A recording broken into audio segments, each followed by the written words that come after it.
And the earth spins round while the people fall down.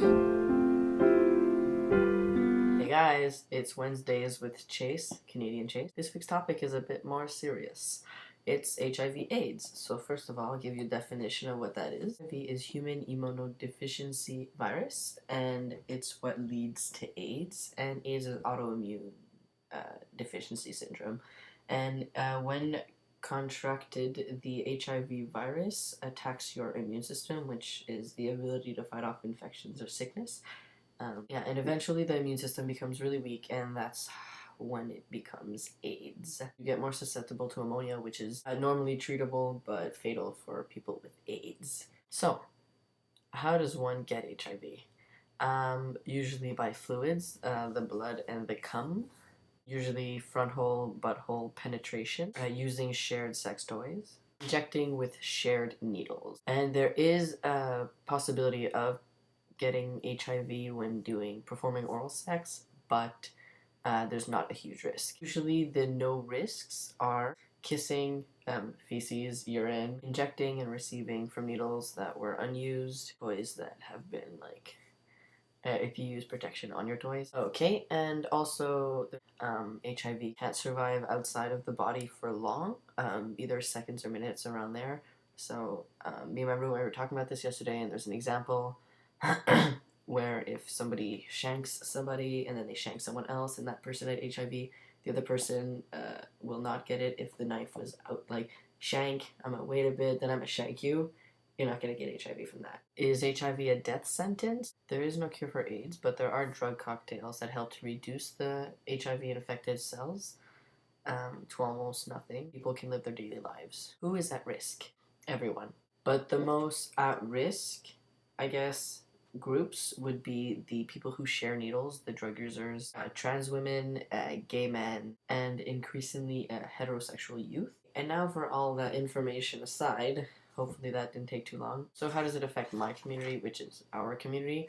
As trans men, we get no safe sex skills taught to us as trans men. Trans men have unprotected sex, and not all, I'm not saying all, but a lot have unprotected sex and some share needles. Another part is that gay trans men are not sometimes not included in the gay men spectrum. For the stigma part, there's negative feelings around people who have HIV. Some people might not be comfortable with people who have HIV touching them, they might think it's cooties, but you know what I mean? You get like an uneasy feeling for people, I guess people who aren't like well educated about the topic and who don't know that much about it. I thought that I made this good analogy yesterday where it's like people are uneasy around people with HIV because they don't know a lot about it and they don't want to like catch it, you know what I mean? Stuff like that. And I found that it was sort of kind of the same, but not really, as trans people. Because when you tell somebody you're trans or somebody finds out you're trans, if they're not comfortable with it, they're going to be really uneasy and they're going to be not comfortable around you. They're not going to like catch it. That's not what they think. But I feel like they would just not know what to do. And I feel like it's kind of the same thing with people who have HIV. And I thought my roommate brought up a very interesting point, is that since we weren't there for the huge AIDS epidemic in the 80s, I find that we think that it's not going to affect us, that we're not going to get it, or that it's not actually really there, or it doesn't exist. But really it does, and we need to start really realizing that it's there. Two guys have sex without a condom, it's called barebacking, and you get like, you hear that and it's like, oh, that's wrong. But then when you hear, oh, two straight people having sex without a condom, it's fine, when really it's not. Like, it's not right to have the one side feeling like that and then the other side feeling like, oh, it's fine, when the other side's like, oh no, that's not cool. So what's really interesting is that usually when the government makes advertisements about don't catch AIDS and stuff like that, they usually show like people who are abstinent or people who are in a long-term relationship. But basically that doesn't work either, because if you're in a relationship, you don't know what your partner does. You can't trust that. You can't trust anyone. That sounds really horrible. I'm sorry.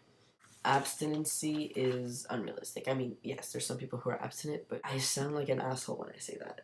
So the last part I have here is the invincibility. A lot of people think that they won't get it because they're not in the high risk groups or anything like that, but they can't get it. We also think that we can't get it because we don't talk about it.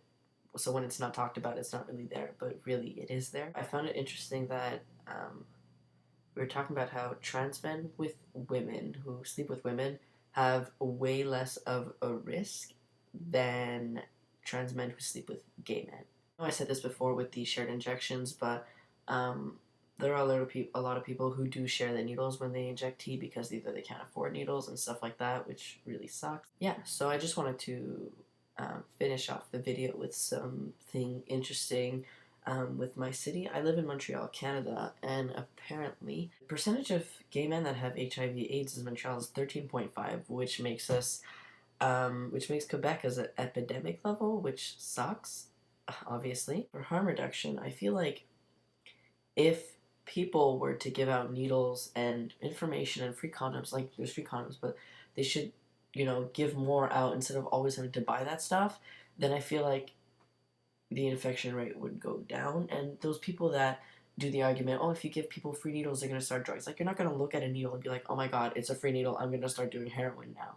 Like, no, you're not. You're going to use the safe needles, the unused needles, because you don't want to get the virus, and you don't want to give it if you have it, So I feel like those people who say that you're just going to start, like, it doesn't make sense at all. And also, there's the 2110 Center here. That's where I get free needles from there.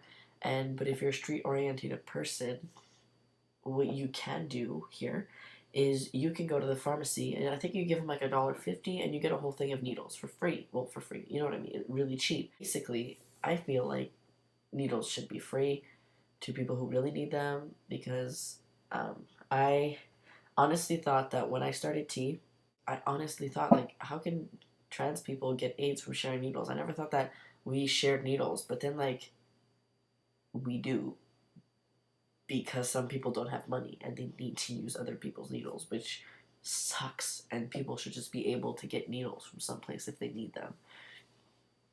So yeah, I hope you guys enjoyed my video. One more thing, I want you guys to take these condoms, because you need the protection in case of anything. A banana flavor and then a normal flavor. Here, take them. I'm not leaving until you take these condoms. Thank you. Also, I don't want you to forget your lube. Lube is important. Very important, because if you have anal sex and there's some tearing, that's gonna hurt. And lube just makes everything better. And it helps to not tear and to help not spread the virus. So I would like to include an invention that my roommate has created called the Moose, which is a trans male condom. I'm going to show you how to make it. So you take a glove, a normal glove, and not where the thumb is, but where the pinky is, you cut it right here. So cut. What you're going to do is, if you've been on tea for a while, then you've had some growth. So you're going to put that growthness in here. And then this part, so this will be your, and then this part will cover your, and your anus. And it's called the Moose because it looks like a moose when it's like that. So yeah, use it, because it's cheap. It's a glove. Like, come on, you can get a glove. So yeah, that was my video. I'm sorry if it was long, and I hope you got some good information out of it. If you didn't, then blame my roommate. No, I'm kidding. But yeah, I hope you got some information out of that, and I'll see you guys next week.